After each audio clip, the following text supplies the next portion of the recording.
आपण कधी असा विचार केला आहे का की आपले शरीर आजारी पडू शकते तर ते स्वतःहून बरे का होऊ शकत नाही? उपचारांसाठी फक्त औषधांचाच आधार घ्यावा लागतो का? की आपल्या आतच अशी एखादी शक्ती आहे जी आपल्याला बरे करू शकते? क्वांटम हीलिंग ही संकल्पना आपल्याला हेच समजावून सांगते की आपल्या मनाची आणि चेतनेची ताकद आपल्या शरीरातील हीलिंग प्रक्रिया कशी सक्रिय करू शकते. नमस्कार मित्रांनो, सुनो बुक समरीमध्ये तुमचे स्वागत आहे. येथे आम्ही पुस्तकांमधील मौल्यवान विचार तुमच्यासाठी तुमच्या भाषेत घेऊन येतो.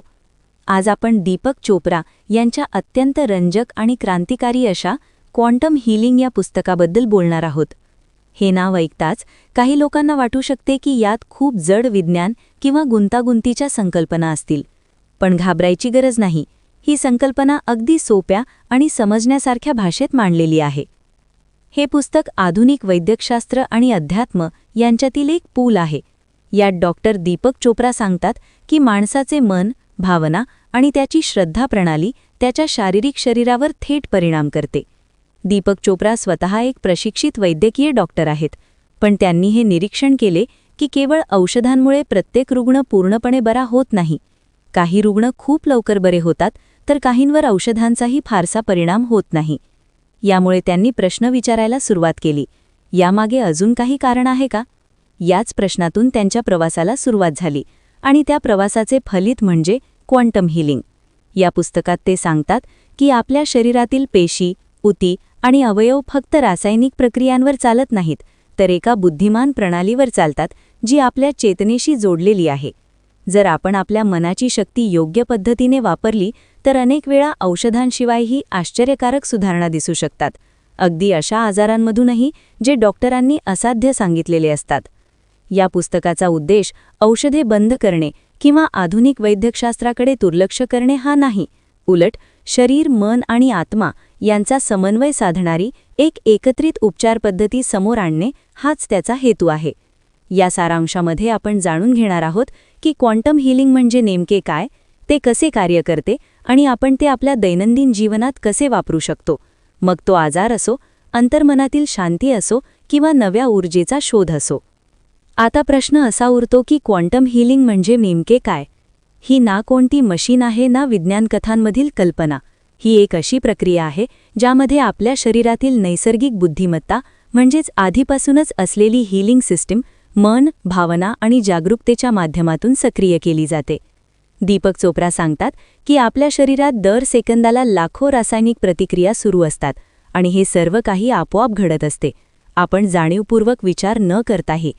हृदयाची धडधड, पेशींची वाढ, जखमा भरून येणे हे सर्व एका बुद्धिमान प्रणालीखाली चालते. ही बुद्धिमत्ता फक्त शरीरापुरती मर्यादित नसून ती मन आणि चेतनेशीही जोडलेली आहे. क्वांटम हा शब्द डॉक्टर चोप्रा रूपक म्हणून वापरतात. जसे भौतिकशास्त्रात अणूपेक्षाही सूक्ष्म कण असतात, तसेच आपल्या आतही अत्यंत सूक्ष्म पातळीवर उपचार घडू शकतात, जर आपण आपल्या श्रद्धा आणि चेतनेत बदल केला तर. उदाहरणार्थ, एखादी व्यक्ती सतत मी कधीच बरा होणार नाही असे विचार करत असेल तर तिचे मन त्या विश्वासानुसार शरीराला संदेश पाठवत असते. पण जर तीच व्यक्ती मनाला प्रशिक्षण देऊन माझ्या आत स्वतःला बरे करण्याची ताकद आहे असा विश्वास निर्माण केला तर तो विश्वास शरीरातील रसायनशास्त्र बदलू शकतो, ज्याचा परिणाम हॉर्मोन्स, रोगप्रतिकार शक्ती आणि बरे होण्याच्या गतीवर होऊ शकतो. दीपक चोप्रा याला बायोलॉजिकल सॉफ्टवेअर म्हणतात. जसे संगणकात सॉफ्टवेअर अपडेट केल्याने प्रणाली अधिक चांगली चालते, तसेच आपल्या विचारांना, भावनांना आणि लक्षाला योग्य दिशा दिल्यास शरीराची जैविक प्रणाली अधिक प्रभावीपणे स्वतःला बरे करू शकते. त्यांच्या मते हीलिंग म्हणजे फक्त पेशी किंवा अवयव बरे होणे नव्हे, तर संपूर्ण व्यक्तीचे शरीर, मन, भावना आणि आत्मा यांचे एकत्रित उपचार होय. अनेक लोक वर्षानुवर्षे दुसऱ्याची चूक मनात धरून ठेवतात, पण खरं तर माफ करणं हे समोरच्यासाठी नाही तर स्वतःसाठी गरजेचं असतं. कारण जेव्हा आपण माफ करतो तेव्हा आपल्या मनावरचं ओझं हलकं होतं आणि खरी उपचार प्रक्रिया हीलिंग सुरू होते. तिसरं महत्त्वाचं पाऊल म्हणजे आत्मजागरूकता. रोज थोडा वेळ स्वतःकडे वळा. आपल्या मनात काय चाललं आहे ते ऐका, डायरीत लिहा, ध्यान करा आणि स्वतःला प्रश्न विचारा, मी आतून काय अनुभवतो आहे? जेव्हा तुम्ही तुमच्या आतल्या सवयी, पॅटर्न्स ओळखू लागता तेव्हाच तुम्ही त्यात बदल करू शकता.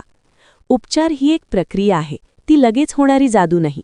जसं ऊन हळूहळू बर्फ वितळवतं तसं आत्मजागरूकता तुमच्या आतल्या गाठी हळूहळू सोडवते. क्वांटम हिलिंग म्हणजे एखादा जादूचा मंत्र नाही की एकदाच बोलला आणि चमत्कार झाला. तो जगण्याचा एक मार्ग आहे जो शरीर, मन आणि आत्मा यांच्याशी खोल संबंध निर्माण करतो. त्यामुळे आता असे काही सोपे पण प्रभावी उपाय जाणून घेऊया ज्यामुळे क्वांटम हिलिंग तुमच्या दैनंदिन आयुष्याचा भाग बनू शकते.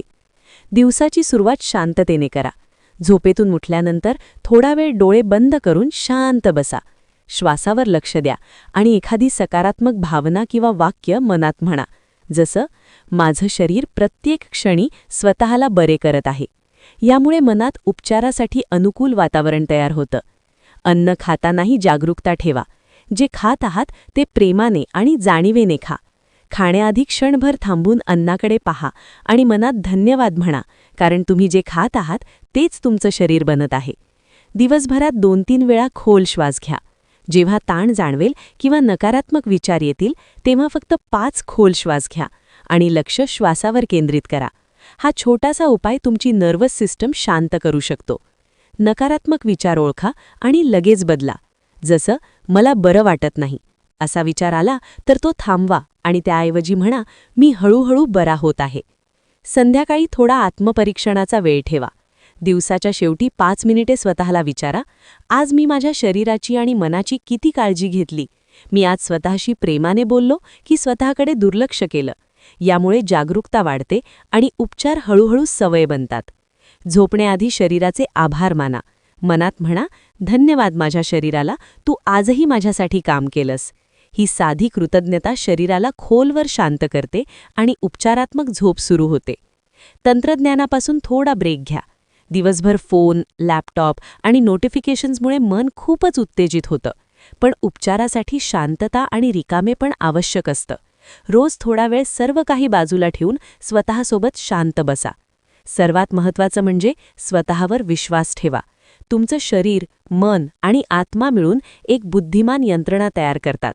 त्यांना फक्त योग्य वातावरण दिलं की ते आपलं काम आपोआप सुरू करतात. आता या प्रवासाच्या शेवटच्या आणि सर्वात प्रेरणादायी भागाकडे वळूया, खऱ्या आयुष्यातील कथा. अशा लोकांच्या कथा ज्यांनी क्वांटम हिलिंग स्वीकारून केवळ आजारातूनच नाही तर संपूर्ण आयुष्य बदलून टाकलं. या कथा केवळ प्रेरणादायी नाहीत तर याचा पुरावा आहेत की जेव्हा माणूस आतून बरा होण्यासाठी तयार होतो तेव्हा काहीही अशक्य राहत नाही. पहिली कथा एका महिलेची आहे ज्यांना अनेक वर्षे तीव्र वेदना होत्या. डॉक्टरांनी सांगितलं की त्यांना फायब्रोमायल्जिया आहे. औषधं घेऊनही फरक पडत नव्हता. मग त्यांनी क्वांटम हिलिंगचा मार्ग स्वीकारला. दररोज ध्यान, शरीराशी प्रेमाने संवाद, मी बरी होत आहे. हळूहळू वेदना कमी झाल्या आणि 6 महिन्यात त्यांनी वेदनाशामक औषधं बंद केली. 1 वर्षात त्या पुन्हा सामान्य आयुष्य जगू लागल्या. या बदलामागे त्यांचा विश्वास सर्वात महत्त्वाचा होता. दुसरी कथा एका वृद्ध व्यक्तीची आहे ज्यांचा हृदय खूप कमजोर झालं होतं. डॉक्टरांनी फारशी आशा दिली नव्हती, पण त्यांनी सकारात्मक विचार, शांत वातावरण आणि अंतर्गत जागरूकता यांचा आधार घेतला. श्वासावर लक्ष, कृतज्ञता आणि मनात निरोगी हृदयाचं चित्रण. हळूहळू रिपोर्ट सुधारू लागले. 2 वर्षानंतर डॉक्टर म्हणाले, हे वैद्यकीयदृष्ट्या समजावून सांगता येत नाही. तिसरी कथा एका लहान मुलाची होती ज्याला ऑटो इम्यून डिसऑर्डर होता. पालकांनी घरात शांत वातावरण तयार केलं, खेळातून ध्यान शिकवलं आणि मन-शरीर संबंधावर भर दिला. काही महिन्यात सुधारणा दिसू लागली आणि वर्षभरात डॉक्टरही आश्चर्यचकित झाले. या सर्व कथांमध्ये एक समान गोष्ट होती, त्यांनी शरीराला शत्रू न मानता साथीदार मानलं. क्वांटम हिलिंग आपल्याला आठवण करून देतं की आपला शरीर केवळ हाडमासाचं बनलेलं नसून एक जिवंत, बुद्धिमान ऊर्जा प्रणाली आहे. त्याला फक्त थोडी शांतता, थोडी जागरूकता आणि थोडा विश्वास हवा असतो. आज स्वतःला एक प्रश्न विचारा, मी माझ्या शरीराकडे नव्या नजरेने पाहू शकतो का? जर उत्तर हो असेल तर समजा तुमची पहिली क्वांटम हिलिंग सुरू झाली आहे.